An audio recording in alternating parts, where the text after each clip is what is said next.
중국의 부상 속에서 미국인들은 중국이 옳은 일을 하고 있는 것이 무엇인지, 미국이 잘못하고 있는 것은 무엇인지 자문해야 합니다. 어떤 분야에서든 경쟁자들은 더 나은 성과를 내기 위해 끊임없이 노력하고 있습니다.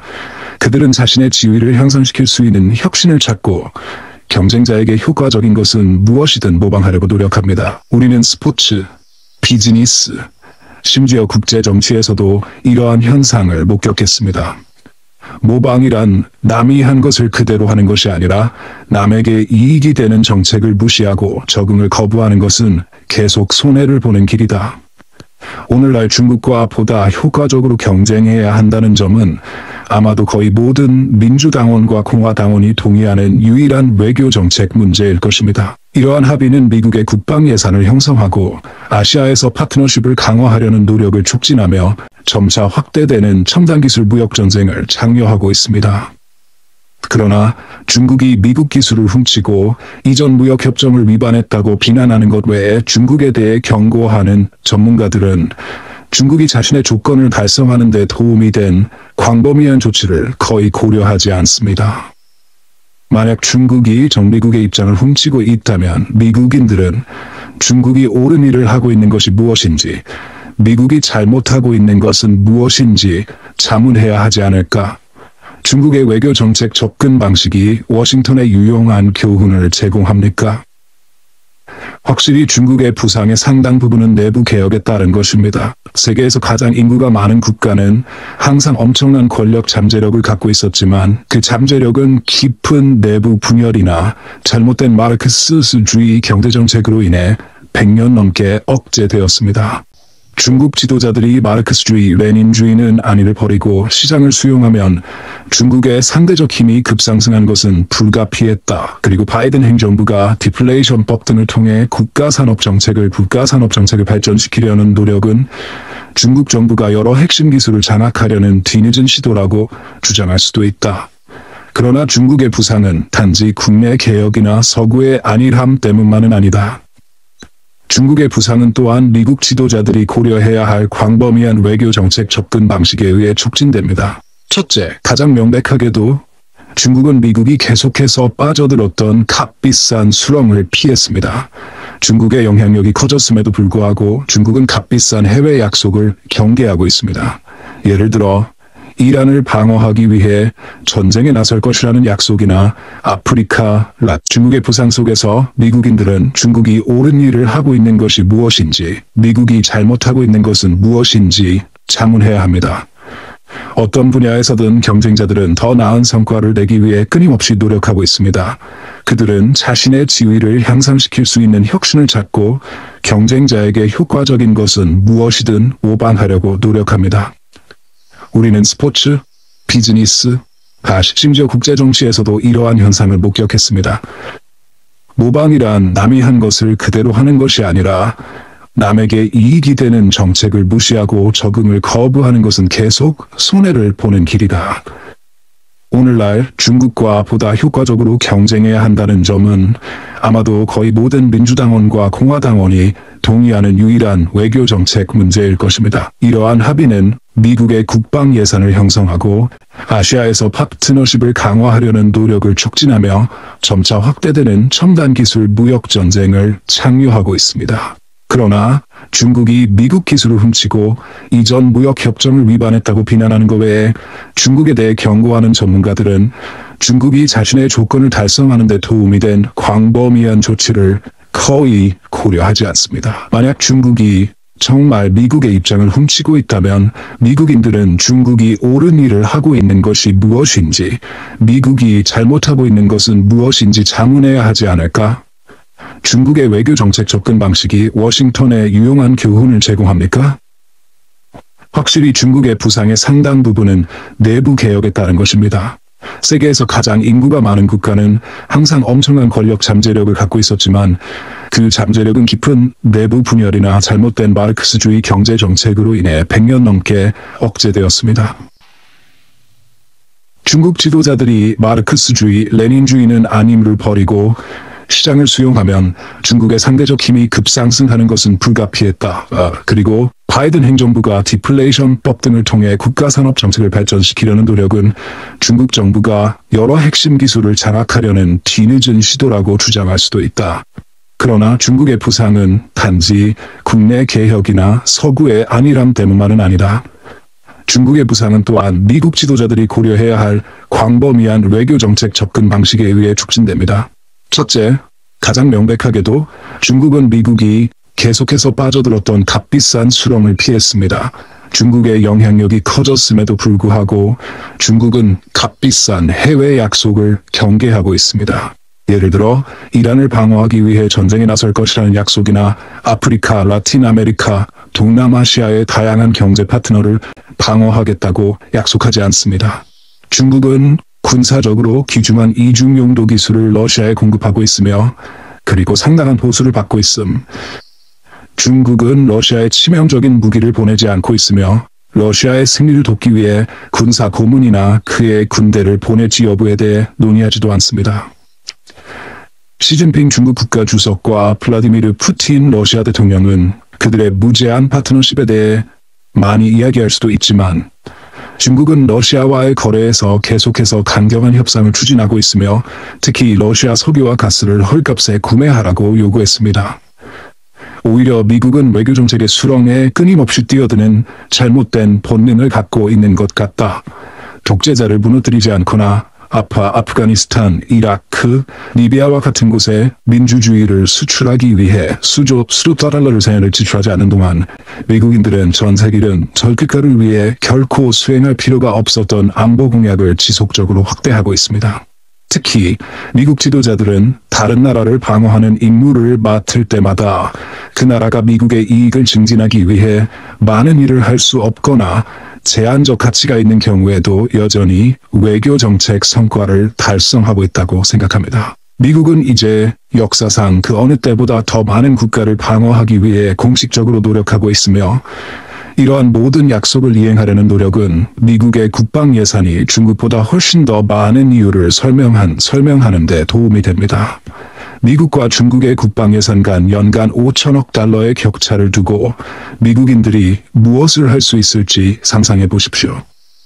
전 세계를 통제하려고 노력하지 않고도 미국은 중국처럼 적자 예산을 낮게 유지하면서 세계적 수준의 철도, 도시교통, 공항 인프라를 구축할 수 있습니다.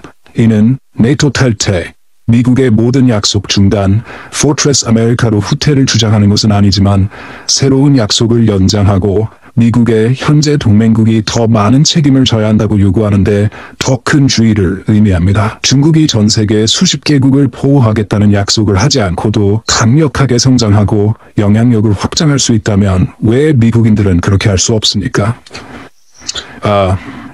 둘째, 중국은 미국과 달리 거의 모든 국가와 비즈니스 스타일의 외교 관계를 유지하고 있다. 그들은 다른 어떤 나라보다 더 많은 외교 사절단을 가지고 있고 대사직은 공석이 거의 없음. 중국의 부상 속에서 미국인들은 중국이 옳은 일을 하고 있는 것이 무엇인지, 미국이 잘못하고 있는 것은 무엇인지 자문해야 합니다. 어떤 분야에서든 경쟁자들은 더 나은 성과를 내기 위해 끊임없이 노력하고 있습니다. 그들은 자신의 지위를 향상시킬 수 있는 혁신을 찾고 경쟁자에게 효과적인 것은 무엇이든 모방하려고 노력합니다. 우리는 스포츠, 비즈니스, 심지어 국제 정치에서도 이러한 현상을 목격했습니다. 모방이란 남이 한 것을 그대로 하는 것이 아니라 남에게 이익이 되는 정책을 무시하고 적응을 거부하는 것은 계속 손해를 보는 길이다. 오늘날 중국과 보다 효과적으로 경쟁해야 한다는 점은 아마도 거의 모든 민주당원과 공화당원이 동의하는 유일한 외교 정책 문제일 것입니다. 이러한 합의는 미국의 국방 예산을 형성하고 아시아에서 파트너십을 강화하려는 노력을 촉진하며 점차 확대되는 첨단 기술 무역 전쟁을 장려하고 있습니다. 그러나 중국이 미국 기술을 훔치고 이전 무역 협정을 위반했다고 비난하는 것 외에 중국에 대해 경고하는 전문가들은 중국이 자신의 조건을 달성하는 데 도움이 된 광범위한 조치를 거의 고려하지 않습니다. 만약 중국이 정말 미국의 입장을 훔치고 있다면 미국인들은 중국이 옳은 일을 하고 있는 것이 무엇인지, 미국이 잘못하고 있는 것은 무엇인지 자문해야 하지 않을까?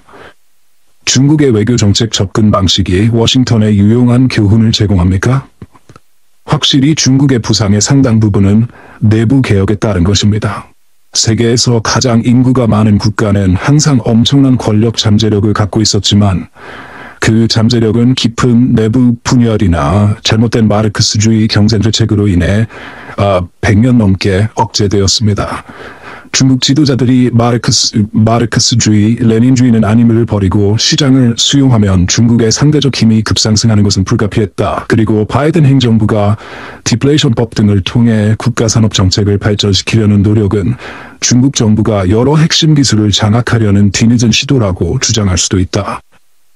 그러나 중국의 부상은 단지 국내 개혁이나 서구의 안일함 때문만은 아니다.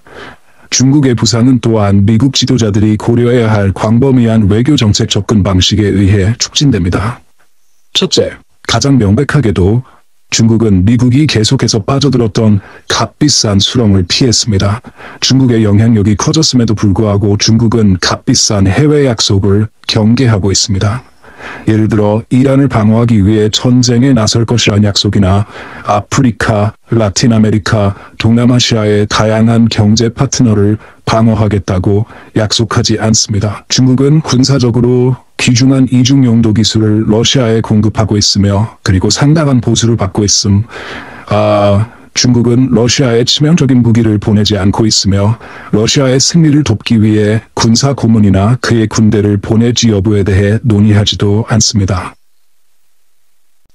시진핑 중국 국가주석과 블라디미르 푸틴 러시아 대통령은 그들의 무제한 파트너십에 대해 많이 이야기할 수도 있지만 중국은 러시아와의 거래에서 계속해서 강경한 협상을 추진하고 있으며 특히 러시아 석유와 가스를 헐값에 구매하라고 요구했습니다. 오히려 미국은 외경책의 수렁에 끊임없이 뛰어드는 잘못된 본능을 갖고 있는 것 같다. 독재자를 무너뜨리지 않거나 아프가니스탄, 이라크, 리비아와 같은 곳에 민주주의를 수출하기 위해 수조 달러를 지출하지 않는 동안 미국인들은 전 세계 국가를 위해 결코 수행할 필요가 없었던 안보 공약을 지속적으로 확대하고 있습니다. 특히 미국 지도자들은 다른 나라를 방어하는 임무를 맡을 때마다 그 나라가 미국의 이익을 증진하기 위해 많은 일을 할 수 없거나 제한적 가치가 있는 경우에도 여전히 외교정책 성과를 달성하고 있다고 생각합니다. 미국은 이제 역사상 그 어느 때보다 더 많은 국가를 방어하기 위해 공식적으로 노력하고 있으며 이러한 모든 약속을 이행하려는 노력은 미국의 국방 예산이 중국보다 훨씬 더 많은 이유를 설명하는 데 도움이 됩니다. 미국과 중국의 국방 예산 간 연간 5천억 달러의 격차를 두고 미국인들이 무엇을 할 수 있을지 상상해 보십시오. 전 세계를 통제하려고 노력하지 않고도 미국은 중국처럼 적자 예산을 낮게 유지하면서 세계적 수준의 철도, 도시교통, 공항 인프라를 구축할 수 있습니다. 이는 네이토 탈퇴, 미국의 모든 약속 중단, 포트레스 아메리카로 후퇴를 주장하는 것은 아니지만 새로운 약속을 연장하고 미국의 현재 동맹국이 더 많은 책임을 져야 한다고 요구하는데 더 큰 주의를 의미합니다. 중국이 전 세계 수십 개국을 보호하겠다는 약속을 하지 않고도 강력 중국의 부상 속에서 미국인들은 중국이 옳은 일을 하고 있는 것이 무엇인지, 미국이 잘못하고 있는 것은 무엇인지 자문해야 합니다. 어떤 분야에서든 경쟁자들은 더 나은 성과를 내기 위해 끊임없이 노력하고 있습니다. 그들은 자신의 지위를 향상시킬 수 있는 혁신을 찾고 경쟁자에게 효과적인 것은 무엇이든 모방하려고 노력합니다. 우리는 스포츠, 비즈니스, 심지어 국제 정치에서도 이러한 현상을 목격했습니다. 모방이란 남이 한 것을 그대로 하는 것이 아니라 남에게 이익이 되는 정책을 무시하고 적응을 거부하는 것은 계속 손해를 보는 길이다.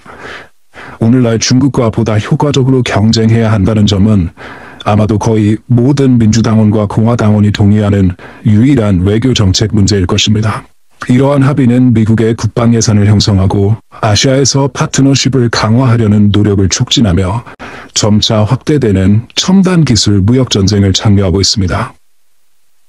그러나 중국이 미국 기술을 훔치고 이전 무역협정을 위반했다고 비난하는 것 외에 중국에 대해 경고하는 전문가들은 중국이 자신의 조건을 달성하는 데 도움이 된 광범위한 조치를 거의 고려하지 않습니다.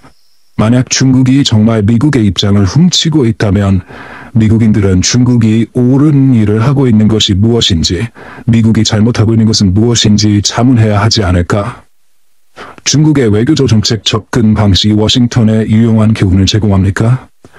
확실히 중국의 부상의 상당 부분은 내부 개혁에 따른 것입니다. 세계에서 가장 인구가 많은 국가는 항상 엄청난 권력 잠재력을 갖고 있었지만 그 잠재력은 깊은 내부 분열이나 잘못된 마르크스주의 경제 정책으로 인해 100년 넘게 억제되었습니다. 중국 지도자들이 마르크스주의, 레닌주의는 아님을 버리고 시장을 수용하면 중국의 상대적 힘이 급상승하는 것은 불가피했다. 그리고 바이든 행정부가 디플레이션법 등을 통해 국가산업 정책을 발전시키려는 노력은 중국의 부상 속에서 미국인들은 중국이 옳은 일을 하고 있는 것이 무엇인지, 미국이 잘못하고 있는 것은 무엇인지 자문해야 합니다. 어떤 분야에서든 경쟁자들은 더 나은 성과를 내기 위해 끊임없이 노력하고 있습니다. 그들은 자신의 지위를 향상시킬 수 있는 혁신을 찾고 경쟁자에게 효과적인 것은 무엇이든 모방하려고 노력합니다. 우리는 스포츠, 비즈니스, 심지어 국제 정치에서도 이러한 현상을 목격했습니다. 모방이란 남이 한 것을 그대로 하는 것이 아니라 남에게 이익이 되는 정책을 무시하고 적응을 거부하는 것은 계속 손해를 보는 길이다. 오늘날 중국과 보다 효과적으로 경쟁해야 한다는 점은 아마도 거의 모든 민주당원과 공화당원이 동의하는 유일한 외교정책 문제일 것입니다. 이러한 합의는 미국의 국방 예산을 형성하고 아시아에서 파트너십을 강화하려는 노력을 촉진하며 점차 확대되는 첨단 기술 무역 전쟁을 장려하고 있습니다. 그러나 중국이 미국 기술을 훔치고 이전 무역 협정을 위반했다고 비난하는 것 외에 중국에 대해 경고하는 전문가들은 중국이 자신의 조건을 달성하는 데 도움이 된 광범위한 조치를 거의 고려하지 않습니다. 만약 중국이 정말 미국의 입장을 훔치고 있다면 미국인들은 중국이 옳은 일을 하고 있는 것이 무엇인지, 미국이 잘못하고 있는 것은 무엇인지 자문해야 하지 않을까? 중국의 외교정책 접근 방식이 워싱턴에 유용한 교훈을 제공합니까? 확실히 중국의 부상의 상당 부분은 내부 개혁에 따른 것입니다. 세계에서 가장 인구가 많은 국가는 항상 엄청난 권력 잠재력을 갖고 있었지만 그 잠재력은 깊은 내부 분열이나 잘못된 마르크스 중국의 부상 속에서 미국인들은 중국이 옳은 일을 하고 있는 것이 무엇인지, 미국이 잘못하고 있는 것은 무엇인지 자문해야 합니다. 어떤 분야에서든 경쟁자들은 더 나은 성과를 내기 위해 끊임없이 노력하고 있습니다. 그들은 자신의 지위를 향상시킬 수 있는 혁신을 찾고 경쟁자에게 효과적인 것은 무엇이든 모방하려고 노력합니다. 우리는 스포츠, 비즈니스, 심지어 국제 정치에서도 이러한 현상을 목격했습니다. 모방이란 남이 한 것을 그대로 하는 것이 아니라 남에게 이익이 되는 정책을 무시하고 적응을 거부하는 것은 계속 손해를 보는 길이다. 오늘날 중국과 보다 효과적으로 경쟁해야 한다는 점은 아마도 거의 모든 민주당원과 공화당원이 동의하는 유일한 외교정책 문제일 것입니다. 이러한 합의는 미국의 국방 예산을 형성하고 아시아에서 파트너십을 강화하려는 노력을 촉진하며 점차 확대되는 첨단 기술 무역 전쟁을 장려하고 있습니다. 그러나 세계 대부분의 국가가 완전한 민주주의 국가가 아니라는 점을 고려하면 특히 중국이 실질적인 혜택을 제공할 때 많은 국가가 중국의 접근 방식을 선호하는 이유를 쉽게 이해할 수 있습니다. 레리 서머스 전 미국 재무장관은 개발도상국의 누군가가 나에게 우리가 중국에서 얻은 것은 공항이라고 말했다. 우리가 미국에서 얻은 것은 강이었습니다. 만약 당신이 독재자라면 아니면 불완전한 민주주의의 지도자라면 어떤 접근법이 더 매력적이라고 생각하시나요? 더 나쁜 것은 미국의 도덕화 습관으로 인해 자국의 기준을 충족하지 못할 때마다 위선이라는 비난을 받기 쉽습니다. 물론 어떤 강대국도 자신이 주장하는 이상을 모두 실현할 수는 없지만 한 국가가 독특하게 도덕적이라고 주장한다면 그 목표에 미치지 못할 경우 그에 따르는 처벌은 엄청납니다. 가자 전쟁에 대한 바이든 행정부의 일관되지 않고 전략적으로 일관되지 않은 대응보다 이 문제가 더 분명한 곳은 없습니다. 양측의 범죄를 비난하고 전쟁을 끝내기 위해 미국의 영향력을 최대한 활용하는 대신 미국은 이스라엘이 증오스러운 파괴 캠페인을 벌일 수 있는 수단을 제공하는 동시에 유엔 안보리에서 이스라엘을 방어하고 거부했습니다. 풍부한 증거에도 불구하고 그럴듯한 대량 학살 혐의와 국제사법재판소와 국제형사의 가혹한 평가. 동시에 미국은 규칙 기반 질서 유지의 중요성을 여전히 강조하고 있다. 이러한 사건이 중동과 남부 대부분 지역에서 미국의 이미지를 심각하게 손상시켰거나 중국이 이로 인해 이익을 얻고 있다는 것은 놀라운 일이 아닙니다. 더욱 주목할 만한 점은 미국 관리들이 이 비극에 대한 미국의 대응이 어떻게 미국 국민을 전 세계에서 더 안전하고 더 번영하고 더 존경받게 만들었는지 설명하는 명확한 성명을 아직 발표하지 않았다는 것입니다. 요컨대 중국은 잠재적인 힘을 보다 효과적으로 동원하는 동시에 해외 공약을 제한하고 역대 미국 행정부가 겪고 있는 사회적 트라우마를 피함으로써 미국의 주요 경쟁자로 부상했습니다. 그렇다고 중국의 기록이 완벽하다는 뜻은 아니다. 아직 멀었다. 시진핑은 평화적 부상 정책을 공개적으로 포기하는 실수를 저질렀으며 그의 민족주의적 늑대 전사 외교는 이전에 중국과 긴밀한 관계를 환영했던 국가들을 소외시켰고 이제는 이 나라와 거리를 두게 되었습니다. 널리 알려진 1대1로 계획은 선의와 분노를 모두 불러일으키는 엇갈린 실적을 갖고 있으며 중국이 회복할 가능성이 없는 막대한 부채를 초래했습니다. 우크라이나에서 러시아에 대한 암묵적인 지원은 유럽에서 중국의 이미지를 손상시키고 대륙 정부가 긴밀한 경제 통합에서 물러나도록 참여합니다. 그리고 중국은 국가주권 원칙을 항상 준수하진 않습니다. 그러나 중국의 부상을 깊이 우려하는 미국인들은 중국이 잘한 일과 미국이 잘못한 일을 반성해야 한다. 아이러니한 점을 놓치기 어렵습니다. 중국은 부분적으로는 미국이 초기에 세계 패권의 정점에 올랐던 것을 모방함으로써 빠르게 성장했습니다. 젊은 미국은 비옥한 대륙, 희박하고 파편화된 원주민 인구, 두 개의 광대한 바다에 의한 보호 등 많은 자연적 이점을 가지고 있었고 그것은 해외의 문제를 피하고 내부적으로 힘을 키우는 것이었습니다. 1812년부터 1918년까지 미국은 단 2차례의 외국전쟁에 참전했고 그 전쟁의 상대국인 1846년의 멕시코와 1898년의 스페인은 둘 다 말할 만한 동맹이 없는 약한 나라였습니다. 그리고 일단 강대국이 되자 미국은 다른 강대국들이 서로 균형을 이루도록 하고 가능한 한 오랫동안 갈등을 피했으며 두 차례의 세계대전에서 최소한의 피해를 입었고 결국 승리했습니다. 중국은 1980년 이후 비슷한 길을 걸어왔고 지금까지 괜찮은 성과를 거두었다. 독일 총리 오토 폰 비스마르크는 이렇게 말한 적이 있습니다. 오직 바보만이 자신의 실수로부터 배운다. 현명한 사람은 다른 사람의 실수로부터 배운다. 그의 말은 약간 조정될 수 있습니다. 현명한 국가는 다른 사람의 실수뿐만 아니라 다른 사람이 옳은 일을 통해서도 배웁니다. 미국은 중국처럼 되려고 해서는 안 되지만 도널드 트럼프 전 미국 대통령은 분명히 중국의 일당 체제를 질투했지만 미국인들은 여전히 중국이 나머지 국가에 혜택을 주는 실용적이고 이념적인 접근 방식에서 한두 가지를 배울 수 있습니다. 세계